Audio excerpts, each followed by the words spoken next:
তোমরা 2025 সালটাকে রিভার্স করে 2010-12 সালের দিকে যাও। তখন আমার বয়স খুবই কম, মাত্র স্কুলে পড়ি এরকম। তো আমরা সবাই মিলে প্ল্যান করি আমরা কোনো একটা ফ্রেন্ডের বাসায় আড্ডা দিব।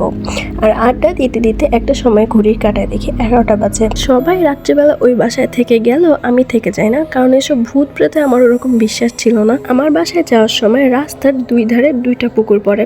সাধারণত মানুষ সন্ধ্যার পরে কোনোদিন ওই পুকুর দিয়ে যাওয়ার সাহস পায় না। আর আমি সে রাতে 11টা বাজে ওই পুকুর দিয়ে যাচ্ছিলাম। তো যেতে যেতে তো কিছুই হয় না, কিন্তু যখনই পুকুরের রাস্তাটা শেষ হয় সামনে একটা বাস ছাড় পড়ে। আর ওইখানে ফার্স্ট টাইমের মতো আমার পুরা গা শিউরে ওঠে। হঠাৎই ওই বাসটার থেকে কোনো একটা অবয়ব আমার সামনে লাফ দেয়। আমি ওইটাকে দেখার চেষ্টাও করি না। দুই হাত আমি চোখে চেপে ধরে সামনে বাড়ির দিকে দৌড়। বাড়িতে গিয়েই আমি মার কাছে জোরে জোরে কান্না করে সব কথা বলি। আম্মু আমাকে শান্ত করে। আর তারপরের দিন আমার ধুম জ্বর। মসজিদের এক বড় ইমাম আসে আমাকে দেখতে। সে আমাকে দেখা মাত্রই খুব বেশি ঘাবড়ে যায়। এটা আর কেউ খেয়াল না করলেও আমি ঠিকই খেয়াল করছি।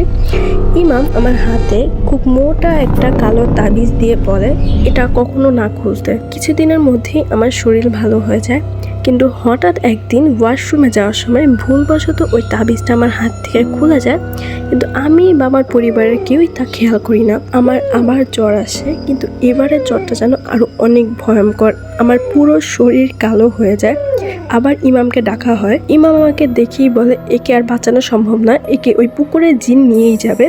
আর এ মারা যাওয়ার পর যেন এর কোনো জানাজা পড়ানো না হয়, কারণ এর জানাজা পড়াইলে ওই জিন খেপে যাবে। আর ওই জিন খেপে গেলে এক এক করে এই পুরো বাড়ির মানুষকে মেরে ফেলবে। তো তোমাদের কাছে ভিডিওটা কেমন লাগছে বলো। আর এটা পুরো রিয়েল স্টোরি। আর তুমি সাহসী তাহলে সাবস্ক্রাইব করো আর ডুবে যাও ঘরের পাতায় পাতায়।